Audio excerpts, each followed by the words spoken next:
Okay. Yeah, so I said to him, I have no idea how you would even fit that many grapes there. And I was like, what's even the point? And you're not going to be able to convince Ralph Macchio to do it anyway. So what's the point? I don't know. We're live, actually. Do you even know Ralph Macchio? Welcome to T-Bone and OmniDog Show. Welcome to the OmniDog and T-Bone Show. I noticed you gave yourself the lead position in your announcement there. That was sneaky. I mean, it just came out. I don't know. I noticed that. It just came out. You're full of yourself drinking that poison that you drink. How is this poison? Listen to the ingredients, okay? That energy drink. That is poison. I cannot imagine drinking. It has vitamin C, niacin, vitamin B6, which we all know is the best B. Like, it's not B5. Everybody hates B3. B6 is the best. We all know it. Magnesium, 0 calories, fat, cholesterol, 0 sugar, 3,000% caffeine.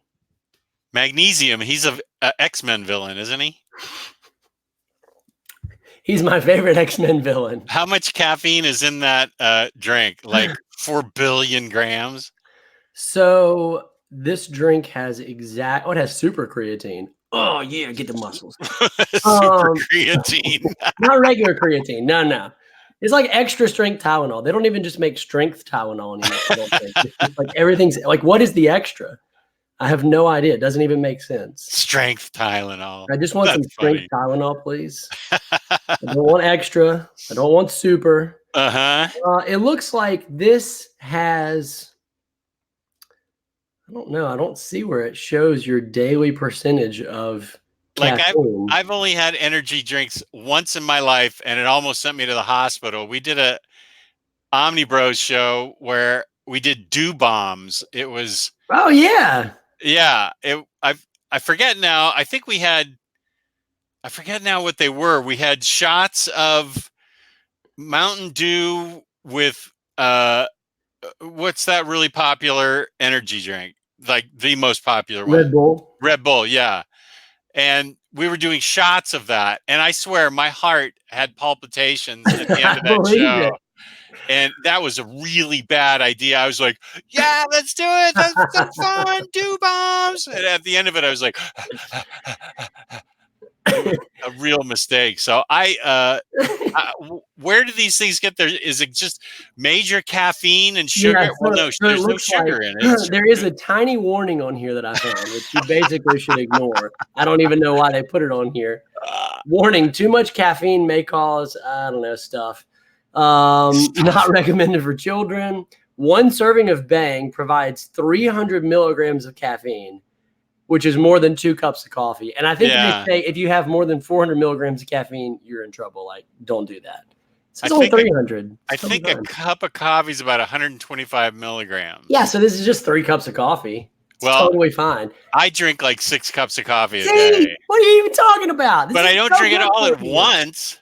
I do it throughout the day. Oh, yeah. Well, I do it all at once. So it's like, yeah, you are. I love your shirt, by the way. Just wanted to show off the best video game of all time, Legend of Zelda: Link to the Past shirt. I disagree on Link to the Past, but I don't disagree that a Zelda game is the best game ever. I can live with it. What Zelda game is your favorite Zelda game? Ocarina of Time. Yeah, it's my number 2. It's right there. I'm with you. And then, wait, what was the other N64 game that I loved so much? Majora's Mask. Yeah, I loved that. Great one. Yeah, that was loved fantastic. Both those games. Absolutely. Yeah, I totally love those games. I have the book for what we read today. Are you have the physical book? I did it, guys. I got the book. But now you've read this stuff. And you've been a TMNT fan for a long time, so you know their backstory and you know their history backwards and forwards. Now, as far as this book's concerned, does this now for the audience? I've never read TMNT ever, never saw a cartoon, a comic book, a movie. You never saw the movies? Never. Why would I see the movies? I'm 60, dude. Wow. When I was a kid, I'm not kidding. When I was a kid, Flintstones was on in prime time. Okay, so was the Jetsons and Johnny Quest. I'm not even Wait, the New kidding. Adventures or the old Adventures? Because when I was a kid, the New Adventures of Johnny Quest was on Prime. No, this was when Haji was the character. This was back when, 1965. It did. I will say Johnny Quest had the bitch in his theme song. Oh, yeah. Okay, I'm dating myself, but I'm just saying. By the time Mutant Ninja Turtles came out, I was already 40 years old or 30 years old or something. No, So, Ninja Turtles came out in 1984, 85. okay, I was 25. What did I care? Perfect. It's perfect time to get into Ninja Turtles. No, come on. I wasn't even. The only reason I watched the Batman the animated series was because I was my daughter had a remote interest in Batman at the time that I was just subtly trying to feed her, and so we watched that.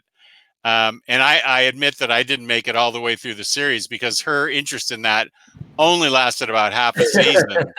She was way more into Nickelodeon and Rugrats and Hey Arnold and stuff like that. So I never even got to see all of animated series of Batman.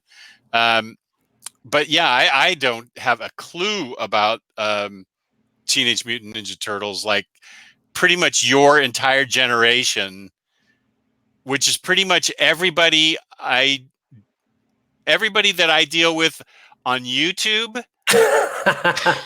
and on Facebook and on social media. Everybody I deal with on social media is pretty much your generation. Yeah. And I'm really the outlier. And so it's probably pretty good that our friend Giovanni got me into Teenage Mutant Ninja Turtles.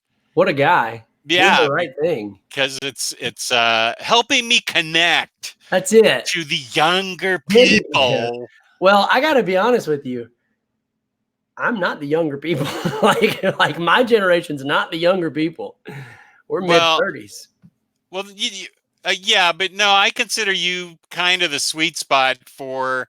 You're so nice. Yeah. You're the sweet spot, Jess. Well, Omar is older. Omar's like 40. He's too old. No, he's too old. He's way, way too old. Yeah, Omar's like creeping up in my ballpark. Yeah. But then, Riley's like not even 30. Lou is like 30. I consider 30 into the 35 right in that range. That's the social media platform that I'm addressing, I think, in general. I can live with it. Well, as a guy who totally grew up on turtles, yes. I went trick-or-treating many years as a Ninja Turtle. My mom made me a sweet costume, totally had all the original toys.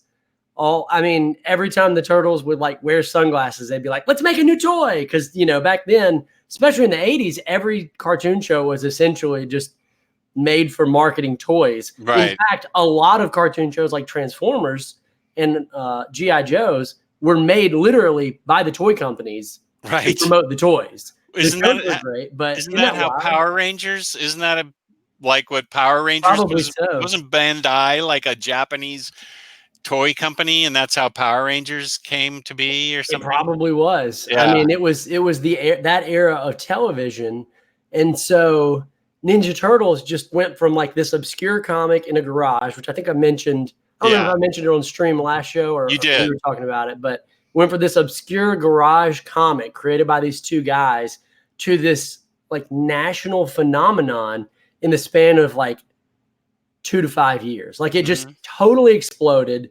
And every kid my age, it really hit me at the sweet spot. I was like 4 or 5. I've actually got the original show they re-released on DVD, the entire series. And I picked it up and I watch it sometimes with Everly, which is really fun because she's 4.5. Yeah. She likes it. But it was just like the right place, right time. So I grew up with it, major nostalgia. And the interesting thing about Turtles is there's never been a long period of time, really. When you look back over the last 30 years of the property, where they have not had a TV show of some kind. So there was like a gap in the late 90s of a cartoon show. They made a live action show after the live action movies, which did not do very well, but had the awesomest crossover with the Power Rangers. YouTube that, guys. It was amazing. The Power Rangers meets the Ninja Turtles. Let's go. And they had a show in the 2000s that was really good where they basically tried to, I think successfully, maybe more modernize the Turtles. They were like more cool and edgy for that 2000s era kid. And then we jumped ahead. I may be skipping something, but then in 2011 or 2012, Nickelodeon bought the Turtles. One of the creators sold out his share entirely, and Nickelodeon bought the property for like $50 million or something. It was a lot of money. I don't remember the exact dollar amount, but then they began to produce their own series, which actually was the best show, I believe, the best Turtles series. And it super holds up. There's 5 seasons. The only bad thing about it was the end. It was terrible. But the rest of the series was amazing. It was CG, but it was very well done. And there's actually a mini arc in there, I think in the last season with Usagi, which was really cool. They built it as like a movie where it was like maybe 2 or 3 episodes that the turtles get transported to Usagi's world. And that is the only, I do have exposure to the Turtles through Usagi. Well, that was really well done. And that, as a side note, is what launched the Usagi series, which we're getting. We're getting an Usagi TV series, which is great. Oh, we are? Yeah. Oh, I didn't know that. Usagi animated series. Yeah, absolutely. I didn't know that. And this is like the 30-second spill. They actually tried to make an Usagi series in the 90s because Usagi, Stan Sakai, and Usagi came out around the same time as Turtles. They were all kind of these garage indie comics, black and white. And Stan Sakai was friends with Eastman and Laird, the guys who created Turtles. And they've always been generous to him to include Usagi in every animated series. There's always an Usagi cameo. And they almost made an Usagi cartoon in the 80s, but it fell through. It was voiced by Jim Cummins, actually. And it did not get picked up because Bucky O'Hare was an animated show about a bunny that they tried to produce to sell the toys, and the show totally bombed. And the networks were all too afraid, and the toy companies were too afraid to try another bunny-led show so close after that. So they didn't make the Usagi show. But think about how different Usagi could have been had they gotten that kids show in the late 80s. But anyway, we're finally getting a Usagi show, which is great. And a lot of that comes from his inclusion in that Turtle series that was super well received. So that's really neat. So excited about that. Enough about the history of Turtles. There have been movies over the decades and a bunch of iterations. The book was amazing. And as a lifelong Turtles fan, I thought they did a good job of incorporating a lot of different ideas from Turtles, as well as creating some of their own unique ideas. I thought it was just a really well done reimagining, modernization of the Turtles' history. For those who don't know, Ninja Turtles is set in the same universe as Daredevil. It's in the Marvel universe. Bet you didn't know that. It's not in the Marvel universe. No, what happened was when they created the Turtles, they were huge fans of Frank Miller's Daredevil run. And so the ooze that transforms the Turtles, they based off of, they said later in interviews, it was, in their minds, the same accident that gave Daredevil his powers was the toxic goop that came down and mutated the Turtles. And if you notice, there's a lot of motifs that translate from Daredevil to the Turtles, like the hand in Marvel, the foot in Daredevil. I'm sorry, in the Turtles. Right. And a lot of things like that end up transferring. Stick, Splinter, like a lot of these cool ideas they picked up from Daredevil as an homage to that. So I like to think of the Turtles as an MCU brand. And maybe one day, with Disney being the powerhouse that it is, they'll buy Nickelodeon, get the Turtles, and we'll just have it all in one universe. Wouldn't that be something? What a dreamer you are. We're nothing without our dreams. That's right. So I want to hear from you, because you're not a Turtles fan. Tell me about the story, what you liked about it and what you didn't like about it. Well, not that you're not a Turtles fan, because I know the second you read this, you became a huge Turtles fan. You're in love with the property and you want to read everything and see everything that you can. But tell me what you thought about the story as somebody who had no real connection to the Turtles before reading this. Okay, yeah, I had zero. I did read a little bit of the Turtles in the first Usagi book, but I really didn't make any kind of connection with them. I found this book to be charming and fun, really well written, and um, I, I, you're what you said is actually correct. I did fall in love with it. I do want to read the rest of it, which is a good thing because a really nice guy named Jimmy Pasante sent me all the books, and these are expensive. Not that expensive. They're $50, but I'm going to highlight myself just so I can show off a little bit of the books. But they're extremely high quality hardcovers, which come with a ribbon, which is the mark of an expensive, nice book. Yeah. But they're very well done. And they are in color. They're oversized. They contain what, like 12 issues? Yeah, 12 issues are in each book. And they are designed really well. I love the design of the covers and the spines. I don't think anybody has a complaint about the spines on these books because they stay conformed. Though, if that's I'm using that word the right way, there's spine conformity throughout the whole thing. They've got different characters on the spine or on the covers, On the and the cover, spine is yeah. represented by their colors. And the only complaint about the spines that was had was for a while there was no Michelangelo. So they finally did that. I believe it was book 5 that did that. Oh, okay. And it's just they're gorgeous books. You're absolutely right. I totally agree. Yeah. They look, honestly, out of all of what I would consider them to be the deluxe books, because they're not omnibus, obviously. Right. They're the deluxe oversized hardcover. I think they look the best of any that I have or have seen in order next to each other on a shelf. I agree. They are now the problem is I don't have room on my shelves right now for them. So I am going to have to make some choices and put some stuff into storage or get rid of some stuff because I want these things on my shelves because the spines look so good. And as a fun note, you could put a cool action figure, which there have been many. The SH figure arts are the best. You could put them in front of the books, which would be really cool. Well, you know me, I'm a sucker for action figures. As I told you, I was downsizing on action figures, which is true. I just put a whole huge box of action figures and pops together to send to Paul Alper, who is a member of the Omnibus group. You know him. Yeah. He's a teacher. I already ordered a couple more that I didn't have of Spider-Man, a couple of Spider-Man, a Nightcrawler, and that new Nightcrawler is sick. Oh, I really liked it. And because I don't know, it's a sickness with me and action figures. I understand, man. I'm the same way. I try to downsize, but I keep getting them. I know, but I found this book to be really funny, really well written. I thought it had very dramatic moments. It flowed very well. It wasn't clunky at all.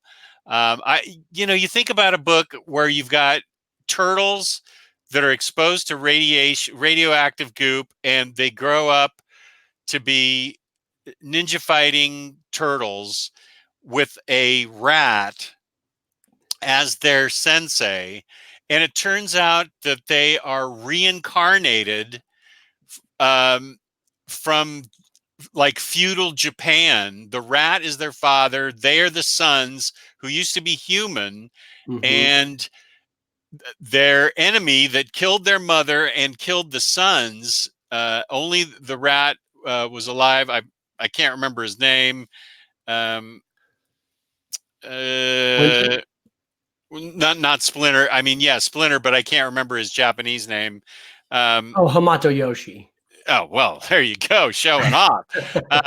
And then, and his enemy is also reincarnated into modern times as Shredder.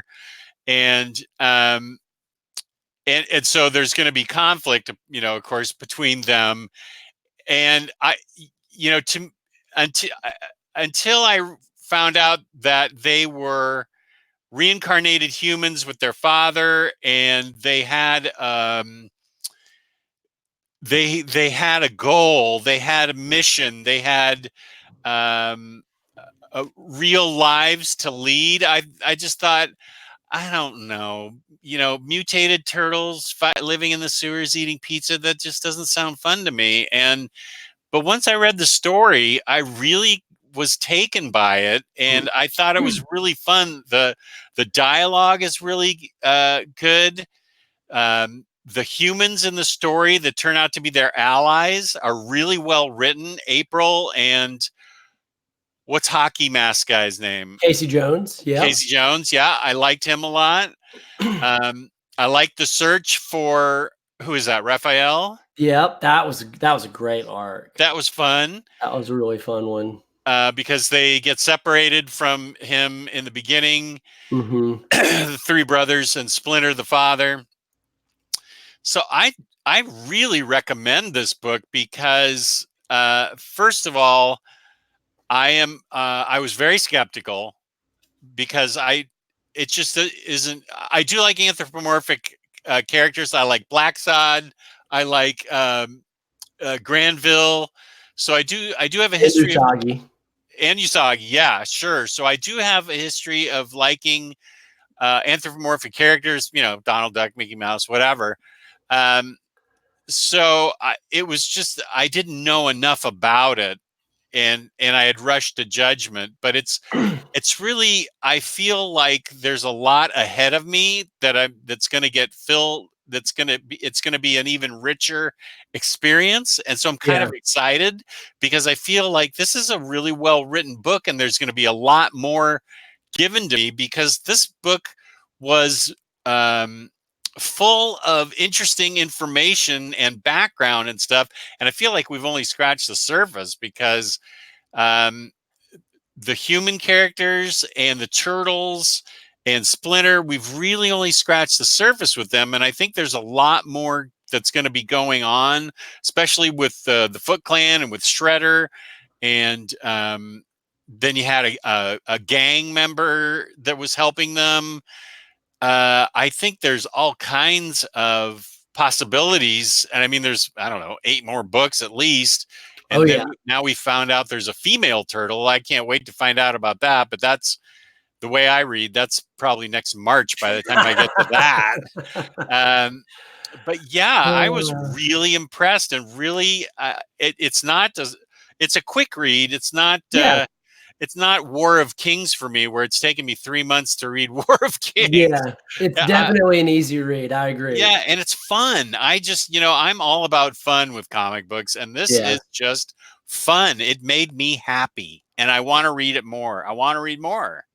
I think that's absolutely, like, if it was compelling to you, then it's done a good job. Yeah. And that's the goal of any comic. From a long-term Turtles fan, they changed a few things in this book. Okay. I enjoyed hearing what you talked about because they haven't always been reincarnated versions. Oh, okay. That is that's not always been the case. And so I think that I like the fact that they included that, and that gripped you. That's what got me. Yes. That makes me feel even better about it. I liked it. I thought it was cool. Some Turtles fans may not like that. I don't know. I think everybody would probably be fine with it, but I think it's really cool that that's what gripped you. And then we get a little bit of backstory on Casey. We get a little bit of backstory on April. Yeah. April's an interesting character because over the years, in the past 30 years, she has evolved, because when she originally was introduced, she was a TV reporter in the original animated series. And she was basically this damsel in distress who was constantly being saved by the turtles, but she wanted to risk herself to get the story and to get the scoop, but she was not a very capable person on her own. Oh. And through the years and through the iteration, she's grown and she's grown. In that series I mentioned in 2011, 2012, that series, she got a lot of screen time, a lot of growth. They made her more of a ninja and a fighter, like Splinter trained her, which was kind of interesting. And I'll be interested to see what they do with her in this book. I've also only read the first volume. Oh, okay. I have the rest, maybe a little bit the second. And I think that what we got in this first volume, for those who are interested, and to echo what you said, is we got the groundwork. It's like when you see a really excellent origin story movie and you leave going, I enjoyed it, but I'm extremely excited about the sequel. Yeah. Because they won't have to spend a lot of time on the origin. We've already got the characters established. We already know who they are. And now we can get the really exciting plot development. We can get the really exciting moments without having to spend a lot of time on the backstory. So I think that it's only going to go up from here. I've only heard great things about it. And I love to see a lot of these classic characters reintroduced in new ways. I like to see new characters added to the origin story, like Hob was, the cat was added from the original origin story, at least. He may have appeared in the later comics. I'm not sure because I haven't read all the original comics, but he's been included in other properties. But I enjoyed that they added him in this book to the origin story. And I'm just really excited to see where it goes. I found it compelling as well, but I like everything Turtles. So I don't know how much, my opinion really matters in that regard, but I'm really excited to hear that you liked it. Let's quickly talk about the artwork. I thought it was great. I thought it captured everything it needed to capture. I didn't think it was necessarily like the most amazing artwork. And there was a few different books in there where they changed artists. Yeah. But I can't remember the artist's name who did primarily the work on these first 12 issues, or the first arc for sure. But I thought it was good. I thought it was serviceable. I thought it did a good job of depicting the story. I thought the inking was good as well. Yeah, let me highlight. Maybe show some interiors of the book. Yeah. I thought the inking did a good job of choosing the right color palettes. That's always an interesting design aspect of the Turtles. Is originally the Turtles were in black and white, and originally when they were first colored, they all wore red masks, which there's a great homage to in most series. They have an homage to the red masks, but in the comics originally, it was somewhat difficult to tell the difference between the Turtles. Yeah. And so as the series has evolved over the 30 years, there's always been different ways that different interpretations have delineated between the Turtles. Sometimes it's as simple like this as skin color. Sometimes it's a major size difference. You'll see Raphael as being like this huge bulkling turtle, and Leonardo the super skinny turtle, like in the live action films and in some of the animated series. But it's always interesting to me to see the design choice. And I thought it was a good balance in this book of artistically balancing the difference of the Turtles, but keeping the core of what made the original comic special, that they all did look very similar. I thought they did a good job of that. And of course, Splinter was well drawn, and it can be somewhat, I think, challenging when you're doing an anthropomorphic series mixed in with real people, because sometimes the real people look too cartoony or the anthropomorphic animals look weirdly realistic. Yeah. And I thought that this book did a very good job of making the Turtles look realistic enough without making them like freaky, and making the humans look human enough without making them look too cartoony. I thought that was a good balance that can sometimes be difficult to strike. Yeah, one thing I noticed too is they started introducing very distinct personalities into the Turtles. Like, one guy's a real techie guy. Yeah. One guy is a bit of a leader. One guy's hot-tempered, things like that. So I thought that was really good. That's really fun. So, okay, last question. Who's your favorite turtle? As of what you've read, who's your favorite turtle? Oh, who's my favorite turtle? I don't know that I've read enough. Don't say Venus, the female turtle. Don't say that. I haven't even read that yet. I don't know that I've read enough turtle yet. Okay. To to decide. They all seem likable to me. That's a very political answer, Jess. That's a very politician answer. They're well, all I do live near Washington, D.C. This is unbelievable. I can't even with you. I haven't. I don't know that I've read enough to say. I guess since the first, I would say in this book, since it seemed to concentrate on Raphael, the first book did. Yep. I would say, I guess, Raphael, since it seemed to concentrate on him. I like it. My favorite turtle is traditionally Leonardo. Well, that's wrong. Two swords are awesome. Oh, two swords are great. How could you not like someone who fights with two swords? But they all do have good and interesting personalities.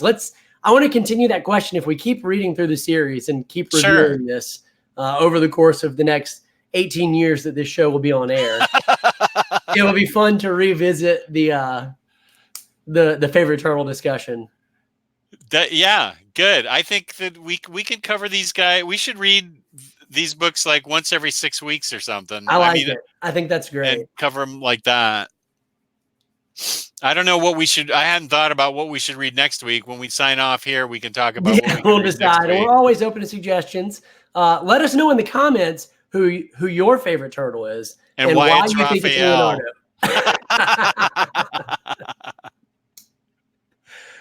Okay, so we highly recommend this book, both of us. Absolutely, we highly recommend to newcomer like me or seasoned vet like Tyler. We think that you'll enjoy it and that you should plunge into it. And let me address one thing.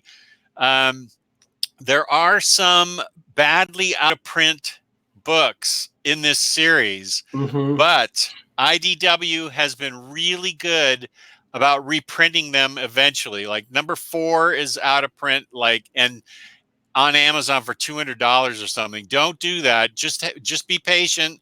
They all come back into print. IDW has been very good about reprinting these books. So be patient. I think 2 might even be a little pricey, or when I say pricey, it's going for cover price on Amazon. At IST, you can get 1 and 3 for half off, or not half off, but 42% off. Just be patient. These things always come back into print. IDW is really good about that. Yeah, this is not a series where you have to order them all at once to start reading. I know sometimes people feel that way, but get volume 1, pick it up, see what you think. Yeah, and I want to give a quick shout out to my boy Drew Bloodworth. This is his favorite series. He was really excited for me to read it, and so Drew, I'm reading it, and you're right, it's great. I'm glad it's your favorite series. I love it. Awesome. So, props to Drew.